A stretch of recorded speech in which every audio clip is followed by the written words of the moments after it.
Hello all, welcome to Code Hub. Today let us solve the lead codes daily challenge and the problem is time-based key value store. Design a time-based key value data structure that can store multiple values for this same key at different timestamps and retrieve the key's value at a certain timestamp. Implement the time map class. Time map initializes the object of the data structure and so the time map initializes the object of the data structure and the void set function stores the key with the value at that given particular timestamp, and string get function is going to return a value such that the set was called previously with the timestamp previous is less than or equal to timestamp. If there are multiple such values that is mapped with the same key, then we have to return the value associated with the largest timestamp previous. If there are no values, it should return an empty string. So hope this is clear, the problem statement, but let us analyze the example to get better understanding. The timestamp is the data structure, the timestamp is the constructor that is initialized, the object is initialized, then the set function is called with the parameters foo bar and 1, and this is nothing but the key value and the timestamp. So what we have to do is at this particular timestamp I have this foo and bar, which is nothing but the foo is the key and bar is the value. And the next function is get function. So get function is called with the parameters foo and 1. So at the particular timestamp 1, do I have any key with the value foo? Yes, I have. So I have to return this bar. So our answer is bar for it. And I have another get function with the parameters foo and 3. At this particular timestamp 3, do I have a key with the value foo? I don't have any value with that particular timestamp 3. So what I have to return is, do I have any previous values that is lesser than 3, that is lesser than 3 which is greatest. So I have one value with the timestamp 1 with the key value foo, so I have returned the value bar. Consider I have another timestamp 2 with the key foo and a value bar 2. If I call the get function with the value with the key foo and timestamp 3, I will be returning bar 2. Why so? There is no key with the bar timestamp 3, but there is some key. But there is some key. But there is some timestamp with 1 and with 2 with the having a key foo, but I have to return the greatest smallest timestamp that is required. So the particular timestamp which I have queried is 3. So the greatest smallest is nothing but 2. So with that particular timestamp, the value that is associated with the key foo is bar 2. So that is what the problem states. So let us go for further. And there is another set function with the particular timestamp 4. I have mapped key foo with value bar 2, and I'm querying with the get function foo and 4. So do I have any key value with the particular timestamp 4? Yes, I have. So I am returning the value bar 2. So when I query the function get function with the foo and 5, so do I have any key value with a particular timestamp 5? No, I don't have anything, but I have a key value with a particular timestamp 4. So I'm returning the answer to be bar 2. So you get some understanding, right? This is the problem states for us. But how are we going to solve this problem? If we think brute force, it is nothing but for each and every key, if I map the timestamp, and I can each and every time I can run a for loop and check for the greatest smallest value that is required for the given for the queried timestamp, and I will return if it is present in our data structure. if it is mapped. So I will return that value. For that get function it is very simple, and for this set function it is very simple, just we are inserting. But this get function will be getting very costly, and it will be not, it will be inefficient. So how are we going to do this? So the constraints are as follows: the key length and value length is less than or equal to 100, and all are lowercase letters and the digits, and all the timestamps are strictly increasing, and there will be 2 into 10 power 5 calls will be made to set and get. So if we do like this for get function, if we are going to traverse for each and every query, then it will become n square. So if we consider 10 power 5 will be the length of that particular calls, so it may go up to 10 power 10, so it will be n square, and this will be not getting accepted. It will obviously show a time limit exceeded. So how are we going to do this better? How are we going to optimize this solution? So let us think a while. So what are we trying to do is, for each and every key I'm going to have some set of numbers like 1 and 4. These are the timestamps that are occurred. So if I know what are the numbers that are, what are the numbers that have that the particular string have appeared in that particular timestamp, then on that particular set of numbers, if I can efficiently query and get the particular value, then it is more easier. If it is more easier, so how are we going to do? For that we can have a set data structure. If we use a set data structure, and we can insert this 1 and 4 into that particular set. If I call if I have call a timestamp to be 4, and if this is my set, then if I call this lower bound function, then I will get this 4 itself from that set, right? From that set I will be getting this 4 itself. The lower bound function is going to give us a value which is going to be equal to the particular value, or else it is going to give us a greater value. So if I say the particular timestamp is 5, so if I call the lower bound function with the value 5, what it is going to give? It is going to give us a st.end. So it will be going to give us a value greater than this only. It is not going to give us this 4. But whenever we have an it and we find an iterator of this lower bound of that particular timestamp, we can just decrement it once, and we can check whether that particular timestamp is lesser than or equal to this 5. So this lower bound is going to cost us for order of log n operation only. So this is going to reduce our time complexity to be n log n. It is not going to be n square, right? So that is what we are going to do here. So but what are the data structures that we are going to use here? So for each and every key, I'm going to have a set, which are the timestamps that are appeared. So I hope you are getting what I'm saying now. So if you see like this, if this Jane is one particular key, I'm going to store the set of numbers, set of timestamps that have occurred.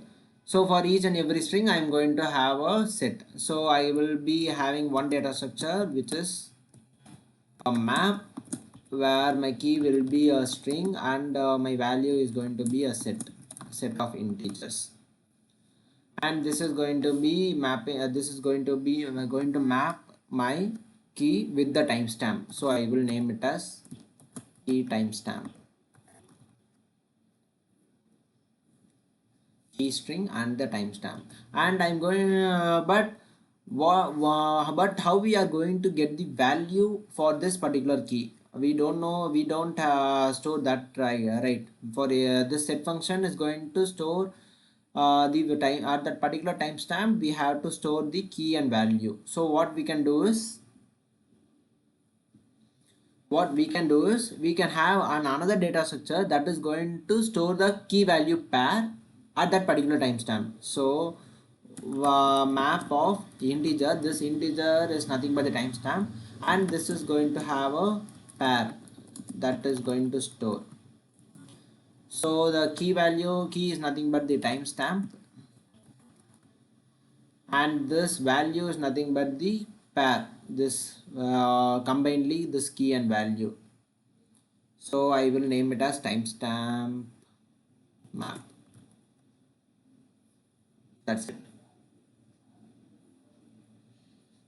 Key timestamp and this timestamp values, or I will name this as values map. So I will give some other approach so that you will get clear. If this is stored in this keys timestamp, if I have a timestamp that is coming to be that if I call the get function with the 4 and with the key foo and value 3, the timestamp is 3. So I can first get the set from this key timestamp.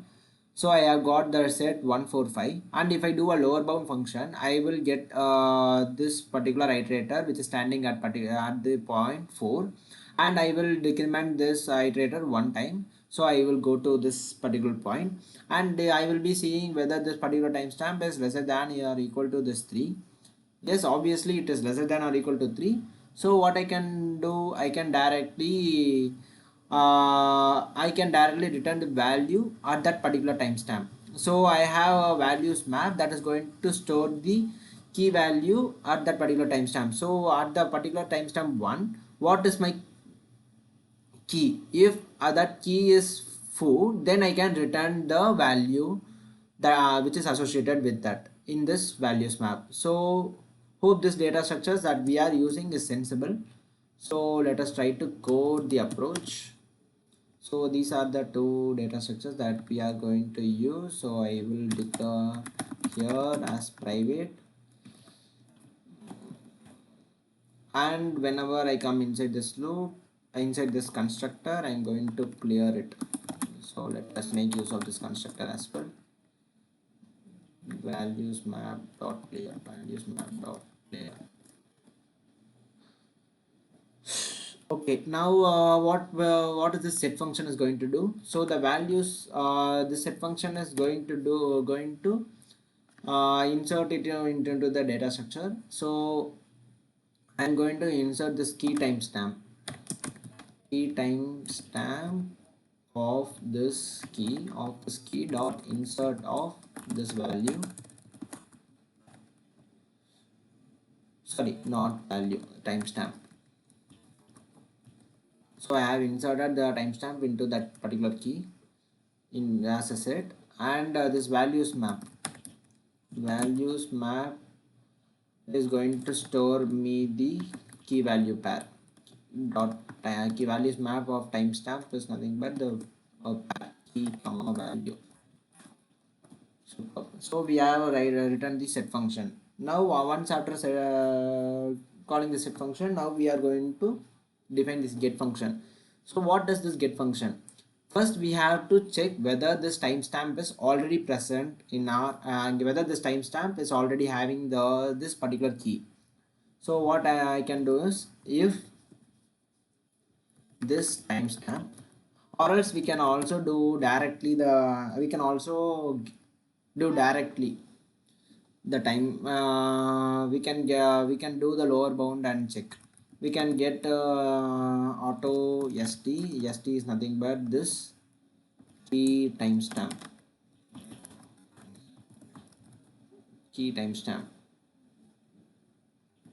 of this particular key. If my st dot size is equal to 0, I can return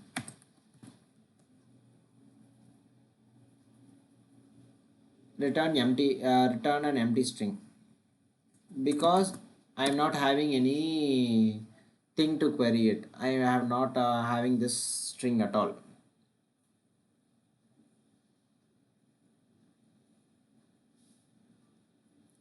Or else what we can do is we can directly check this condition here. If my key timestamp dot find of this particular key is equal to my key timestamp dot end. That is, if this key is present or not. If this key is not present, then I will return an empty string. Now or else I'm getting and storing it into my set key timestamp of key. So now what we can do is we can perform the lower bound function. So I will say auto it comma st dot lower bound of this particular timestamp. If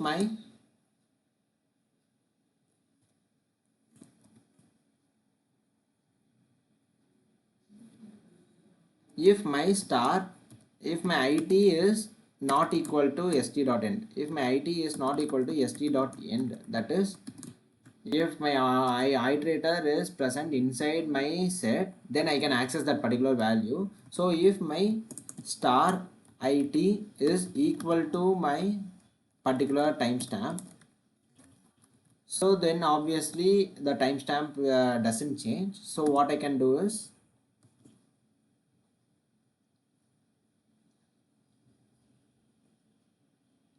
what does this mean is the timestamp is already present. So if this star it is not equal to this timestamp, I will decrement this iterator once.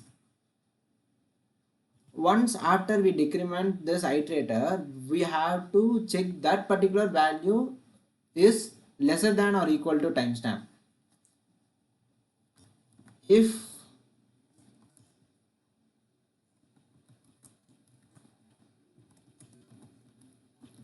once after we decremented, if that particular value star it is greater than my timestamp, then I am not finding any timestamp that is lesser than the desired timestamp. So I will return an empty string.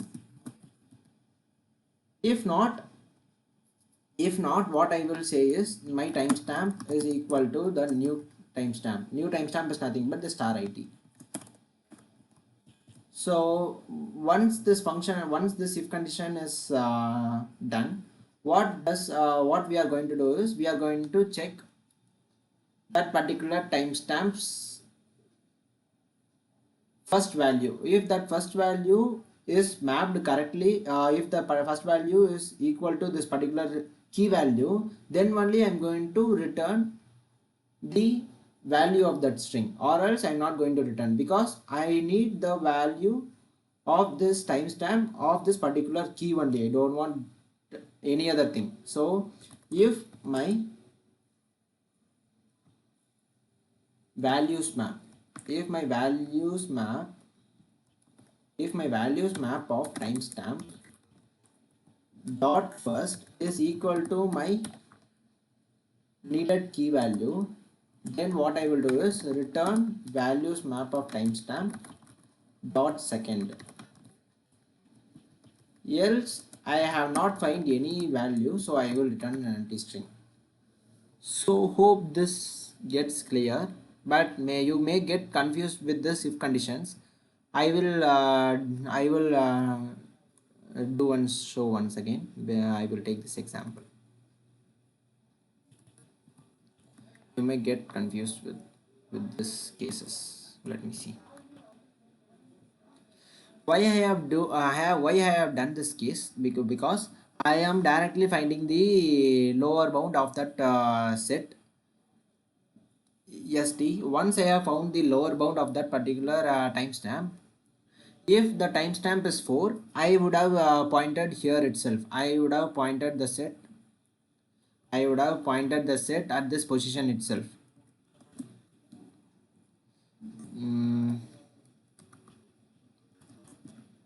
At this position itself, my it will be here, and if my it is not equal to end, I will be coming inside this loop, and I will be checking whether the star it is not equal to timestamp. Why so? Because I don't want to change the timestamp. I am using this timestamp variable itself.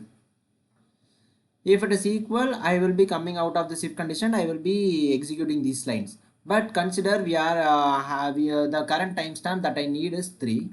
Current timestamp that I need is 3. So when I do this lower bound function, I will point this iterator here, because I whether I will, if the value is present in my set, I will point there, or else I will point to the next greater value in that particular in that set. So I will point here, the iterator will be pointing here, but you can see that the it is not equal to st dot end, and as you can see that iterator value,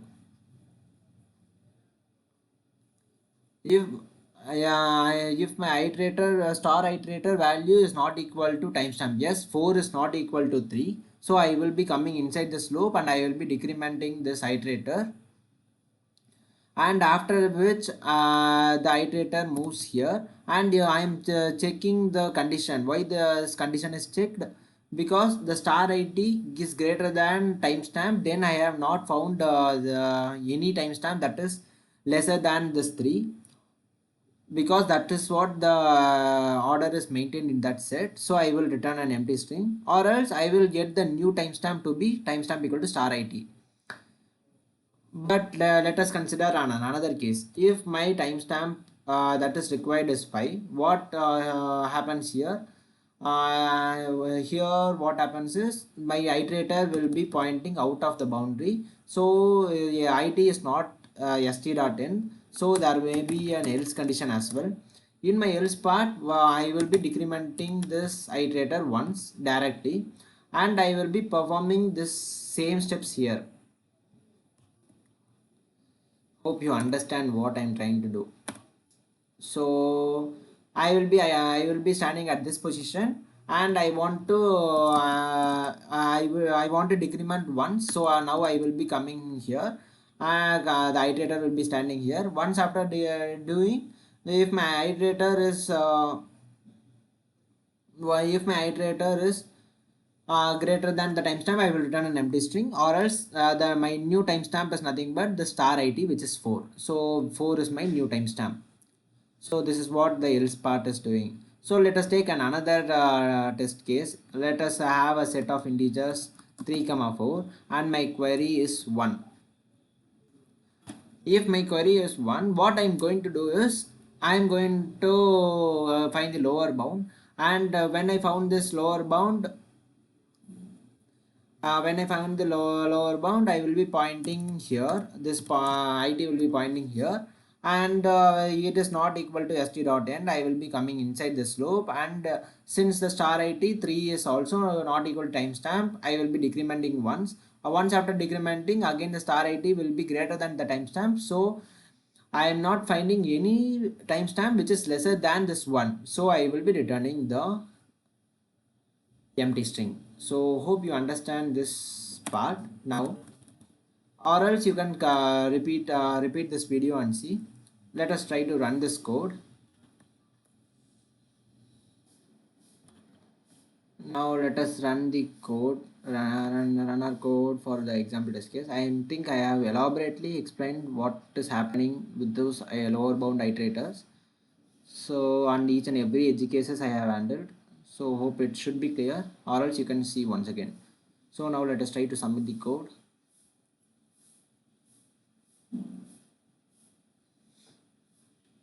Superb, it got accepted. Hope you like the solution, and let me know in the comments if there are any suggestions.